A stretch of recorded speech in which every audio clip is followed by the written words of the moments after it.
할렐루야. 부활하신 주님의 은혜와 평강이 오늘도 예배의 자리에 오신 여러분 모두에게 충만하기를 기원합니다.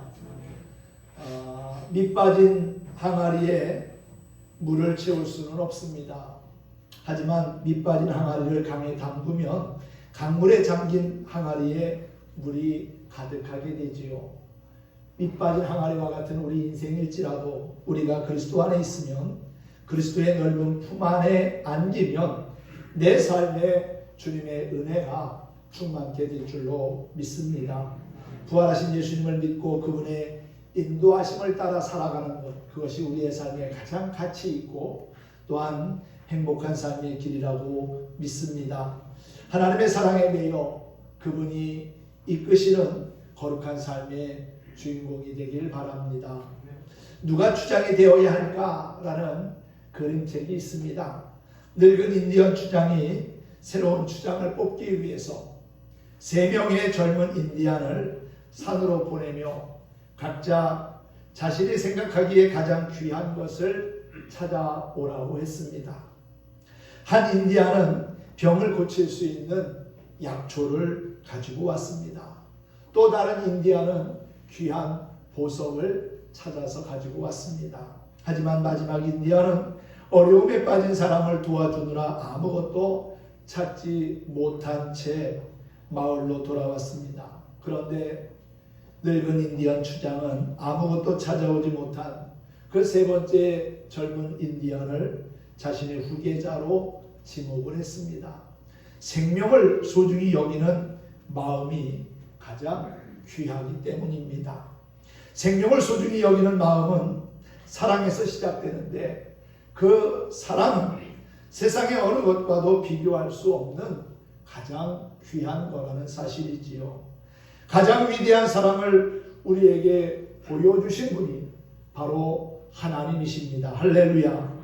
그분은 독생자 예수님을 십자가에 내어주시기까지 우리를 사랑하셨고 또한 죄인된 나를 구원하셨고 하나님의 자녀가 되게 하셨습니다. 그 하나님의 놀라운 은혜와 사랑을 날마다 믿음으로 고백하며 우리가 살아가야 될 거라고 믿습니다. 주님께서 우리 각자에게 맡기신 사명이 있습니다. 다 제각각 나름대로 사명이 다 똑같지는 않지만 중요한 것은 그 사명의 핵심은 잃어버린 영혼을 구원하는 일이라는 것이지요. 그것은 우리가 주님 앞에 가는 그날까지 마땅히 감당해야 할 우리의 몫입니다. 충성된 일꾼으로 귀한 사명을 잘 감당할 때 하나님 영광 받으시고 또한 예비된 은혜와 상급을 허락해 주실 거라고 믿습니다. 사망 권세를 이기시고 다시 사신 예수님이 디베랴 바다에서 고기잡이하는 제자들을 찾아오셨습니다. 그들은 안식 후 첫날 저녁에 부활하신 예수님을 만난 바 있습니다. 주님이 찾아와서 그들을 만나주셨지요. 두려움과 절망 가운데 있는 그들에게 주님이 찾아오셔서 샬롬 너희에게 평강이 있을지어다 말씀하시면서 그들을 위로하시고 용기를 주신 바 있습니다. 요한복음 20장 19절과 그리고 26절에 2번이나 예수님이 제자들을 찾아오셨습니다. 그럼에도 불구하고 제자들은 자신들이 무엇을 해야 할지를 알지 못했습니다. 서로 마주 앉아 눈치만 보고 있다가 베드로가 나는 물고기 잡으러 가겠다고 하니까 같이 앉아있던 다른 제자들도 우리도 함께 가겠다고 그렇게 이야기하지요. 물론 그동안 예수님과 전도하러 배는 타고 다녔지만 고기를 잡기 위해서 배에 오르기는 만 3년 만입니다. 예수님을 따르기 위해서 그동안 내려놓았던 그물을 정리하고 그물을 이제 잡고 다시금 던져봤지만 한 마리의 물고기도 잡지 못했습니다. 밤새도록 애쓰고 수고했지만 헛수고였다는 거지요. 날이 훤히 밝아올 때 부활하신 예수님께서 디베랴 바닷가에 나타나셨습니다. 하지만 제자들은 그 예수님을 알아보지 못했습니다. 이때 예수님께서 그들에게 묻습니다.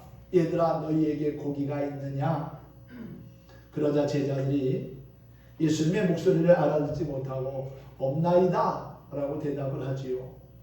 그러자 예수님은 그물을 배 오른편에 던지라 그리하면 잡으리라 말씀합니다. 제자들은 무심코 바닷가에서 말씀하시는 이가 시키는 대로 그물을 오른편에 던졌습니다. 그런데 이게 웬일입니까? 밤새도록 한 마리도 잡지 못해서 맥이 빠져 있었는데 얼마나 많은 고기가 잡혔는지 도저히 그물을 들 수 없을 지경이 된 겁니다. 이때야 그들은 정신을 차리고 요한이 베드로에게 형님 주님이십니다 라고 귀뜸을 하자 베드로는 옷을 벗고 있다가 주님이라는 말에 겉옷을 몸에 두르고 바다에 뛰어내렸습니다. 사랑하는 성도 여러분, 베드로가 얼마나 감격스러웠으면 이렇게까지 했을까요?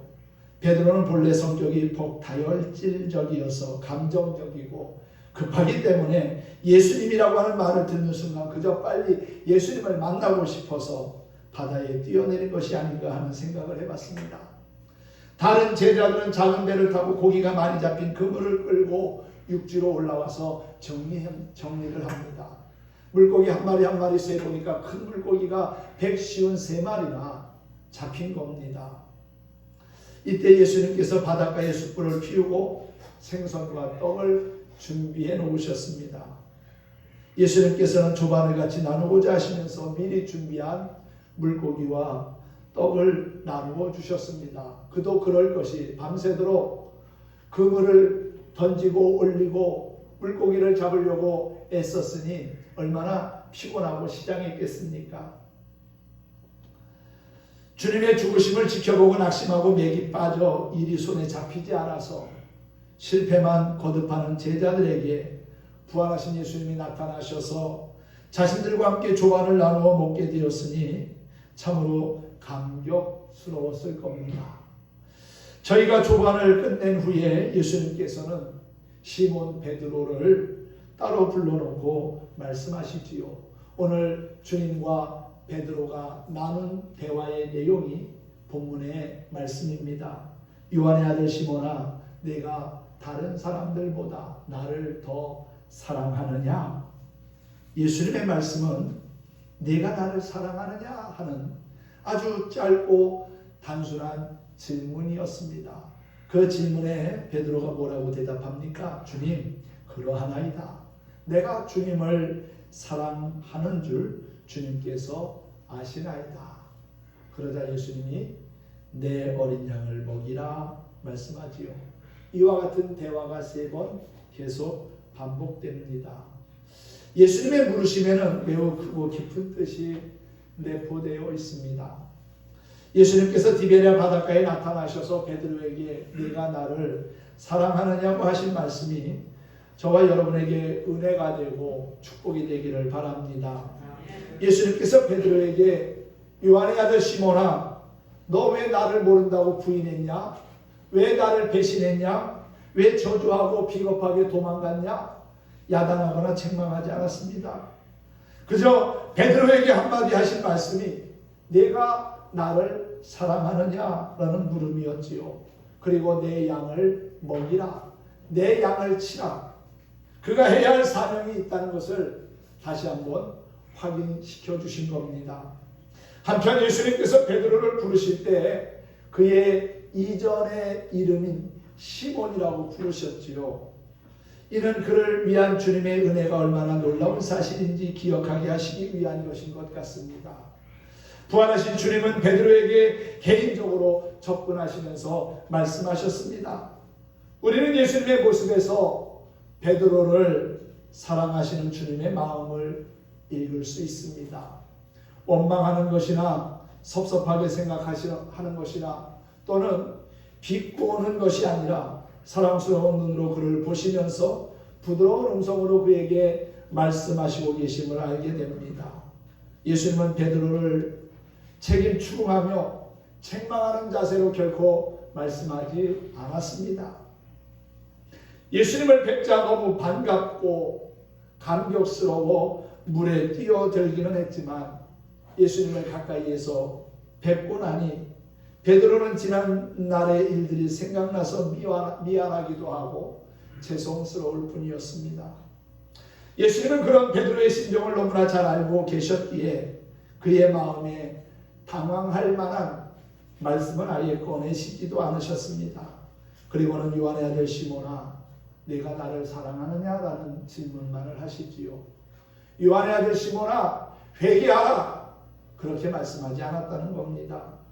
주님의 제자가 되는 데 있어서 회개는 바로 축복된 은혜요, 꼭 필요한 겁니다. 그러나 예수님은 베드로에게 예수님께 대한 사랑을 물어보셨다는 것이지요. 그 까닭은 베드로는 지금 예수님을 뵙는 순간에 지난날에 자기가 예수님을 부인한 사실에 대해서 어찌할 바를 몰라 두려워하기도 하고 답답해하기도 하고 근심하며 있는 것을 예수님께서 너무나 잘 알고 계셨기 때문이라는 겁니다. 예수님 편에서 보면 베드로에게 물으실 만한 것이 참 많았을 겁니다. 궁금한 일이 한두 가지가 아니었을 겁니다. 그러나 주님은 모든 질문을 집중시켜 한마디로 물으시지요. 요한의 아들 시몬아, 내가 나를 사랑하느냐라고 말입니다. 다시 말하면 예수님을 사랑하는 것이 모든 것의 으뜸이요, 꼭 필요한 것임을 말씀하고 계신 겁니다. 주님을 사랑하는 마음이 있어야 헌신할 수 있고 봉사할 수 있고 주님이 맡겨주신 사명을 감당할 수 있습니다. 사랑하는 마음이 없이 행한다는 것은 사실 불가능한 일입니다. 그리고 예수님이 같은 질문을 3번이나 반복해서 하셨지요. 물론 베드로 편에서는 자기가 선생님을 3번이나 부인한 것 때문에 나에게 3번 묻고 다짐하려는 것이 아닌가라는 생각을 할 수 있을 겁니다. 그러나 예수님께서는 그렇게 사랑하는 제자의 약점을 꼬집어가면서 말씀하신 것이 결코 아닙니다. 3번 부인했던 그 부끄러움을 씻어주시고자 3번의 사랑을 물으신 거라고 믿습니다. 예수님이 이 시간 우리 앞에 나타나셔서 그분의 못자국난 손을 우리에게 내밀고 우리의 손을 만지시면서 부드러운 음성으로 내가 나를 사랑하느냐라고 물으신다면 여러분 어떻게 대답하시겠습니까? 이 얼마나 우리의 가슴 깊은 곳에 울리는 물음일까요? 내가 나를 사랑하느냐? 예수님은 저와 여러분을 위해서 고난받으셨고 십자가에서 피 흘려 죽기까지 하신 분입니다. 주님은 우리 개인에게 물으시고 다른 사람이 나를 대신해서 대답하는 것이 아니라 내가 직접 주님 앞에 대답하기를 원하십니다. 베드로는 예수님의 제자이며 사도였습니다. 교회의 직분 중에 최고의 직분을 가진 자였습니다. 또한 예수님이 친히 베드로를 가르쳐서 교회의 반석이 되게 하시고 또한 기초가 되게 할 거라고 말씀하기도 하셨지요. 주님은 그런 베드로를 향하여 내가 나를 사랑하느냐고 물으셨습니다. 몰라서 물으셨겠습니까? 왜 그렇게 물으셨을까요? 예수님의 사도라 할지라도 예수님을 사랑하지 않을 수 있기 때문에 그렇습니다. 예수님에게는 12제자가 있었지요. 그런데 예수님을 다 사랑했습니까? 그 중에 가룟 유다는 예수님을 사랑하지 않았습니다. 그러니까 예수님을 배반하고 은 30냥에 예수님을 판 것이 아니겠습니까? 예수님을 사랑하기보다는 오히려 세상을 사랑하고 물질을 사랑했기 때문에 그렇게 행한 것이 아닐까요? 그러므로 사실 예수님에게는 교회에서 어떤 직분을 무슨 일을 맡아서 행했느냐가 중요한 것이 아니라 우리가 주님을 얼마나 사랑하느냐 하는 것이 중요한 것이었지요. 우리가 교회에서 귀한 직분을 맡았음에도 불구하고 예수님을 사랑하지 못하고 제멋대로 신앙생활할 때가 참 많은 것 같습니다.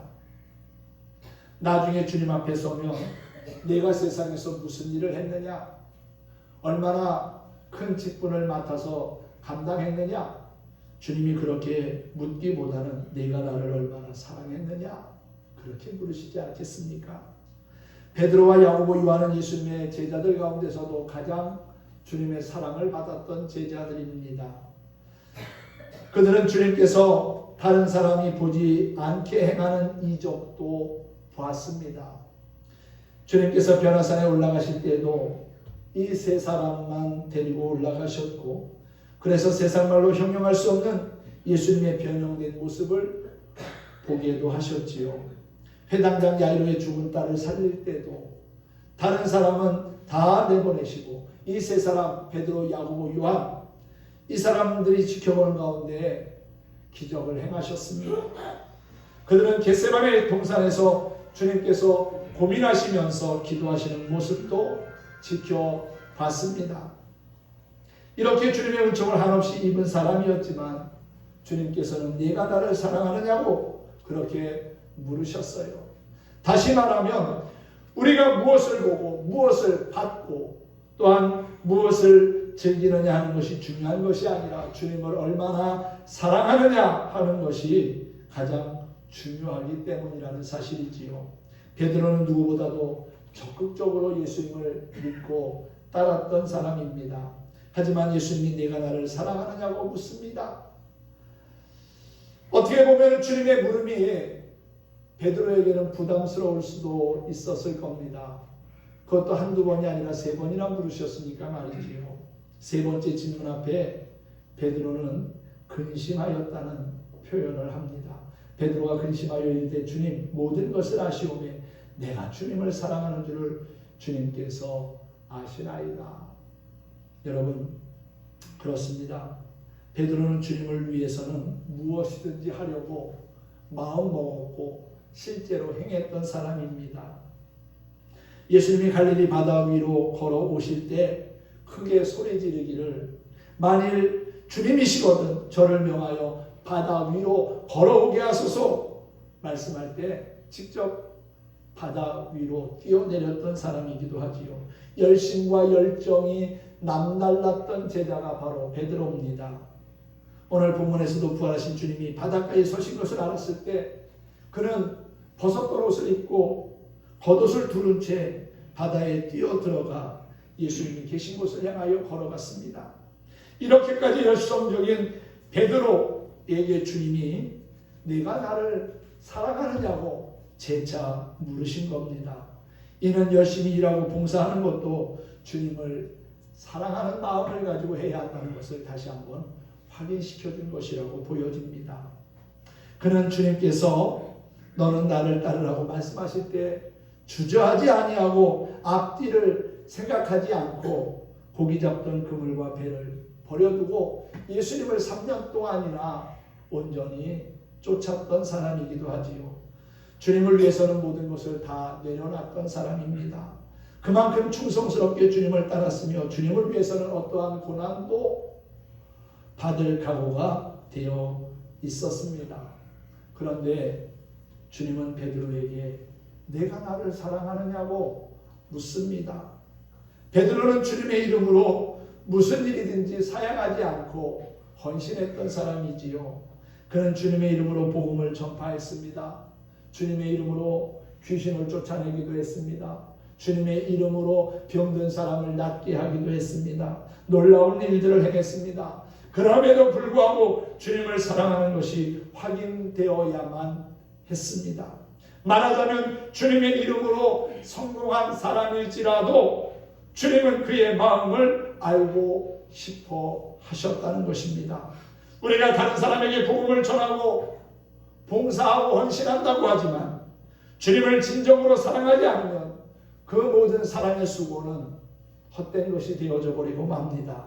마음을 다하고 뜻을 다하고 힘을 다하여 주님을 사랑하는 그리스도인이 되기를 소망합니다. 그렇다면 주님을 사랑하는 사람이 해야 할 일이 무엇입니까? 오늘 주신 말씀에서 주님에 대한 사랑을 고백하는 베드로에게 주님은 내 어린 양을 먹이라, 내 양을 치라고 말씀하셨지요. 다시 말하면 참된 목자의 첫째 조건은 주님을 사랑하는 것입니다. 그렇습니다. 주님을 사랑하는 마음이 없이 하는 모든 일은 아무 소용도 없고 헛될 뿐입니다. 사랑이 없을 때 하는 일은 힘이 들고 무거운 짐이 되고 맙니다. 여러분, 우리의 신앙생활이 결코 짐이 되어서는 안 될 겁니다. 우리가 기쁜 마음으로 감사한 마음으로 신앙생활을 해야지. 마지못해 억지로 하는 무거운 짐을 지는 것과 같은 신앙생활이 되어서는 안 될 겁니다. 사랑이 있을 때 하는 일에는 부담이 없습니다. 그저 기쁘고 감사할 뿐이지요. 요한일서 5장 3절에 보면 이런 말씀이 있습니다. 하나님을 사랑하는 것은 이것이니 우리가 그의 계명을 지키는 것이라. 그의 계명은 무거운 것이 아니로다 라는 말씀이 나와요. 그렇습니다. 주님의 말씀을 따라 살아가는 것, 주의 말씀을 지켜 행하며 살아가는 것은 우리에게 은혜와 복이 되는 것이지 결코 짐이 아니라는 겁니다. 사랑은 마음과 정성을 다하여 주님의 말씀을 지키는 것이고요. 또한 하나님께서도 형식적으로 사랑하며 봉사하는 이스라엘 백성들을 향하여 이 백성들이 입술로는 나를 사랑하되 마음은 내게서 멀도다 라며 안타까워하셨지요. 베드로는 진정 예수님을 사랑했습니다. 전해져 내려오는 이야기에 의하면 그는 예수님을 위하여 십자가에 거꾸로 매달려 죽기까지 했지요. 순교했습니다. 주님을 진정으로 사랑하면 사랑하는 사람을 위하여 무엇이나 할 수 있습니다. 사랑하는 여러분, 손으로 일할 때에도 사랑의 손으로 일하고 사랑의 머리로 생각하고 사랑의 눈으로 바라보고 사랑의 입으로 말할 수 있다면 참으로 좋을 것 같습니다.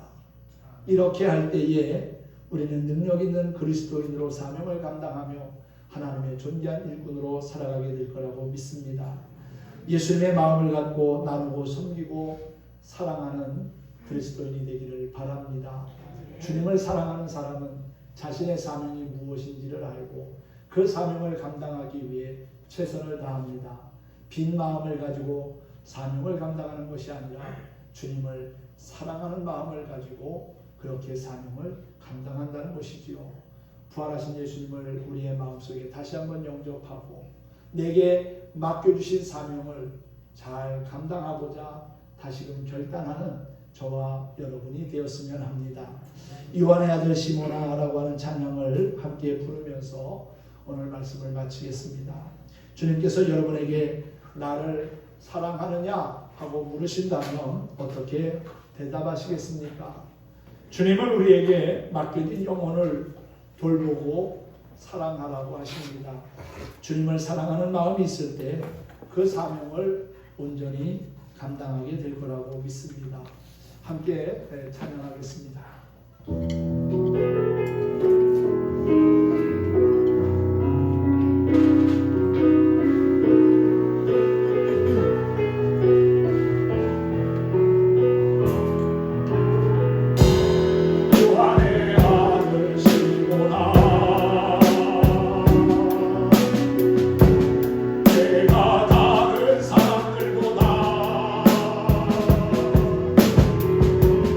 나를 더 사랑하냐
자녀 영혼을 구원하며 선교하는 일에 힘쓰기를 원하십니다. 내가 나를 사랑하느냐? 그럼 내 양을 먹이라 말씀하시는 주님의 음성이 여러분의 마음에 들려지기를 바랍니다. 그래서 주님이 주시는 것으로 나누고 베풀고 섬기는 진정한 하나님의 사람들이 되기를 소망합니다. 주님을 사랑하는 마음으로 주어진 사명을 끝까지 잘 감당하는 하나님의 자랑거리가 되었으면 합니다. 영혼 구원에 힘쓰며 주님을 온전히 따르고 섬기는 하나님의 귀한 일꾼들이 되고자 결단하면서 주님을 끝까지 사랑하는 저와 여러분 모두가 되기를 주님의 이름으로 축원합니다. 축복합니다.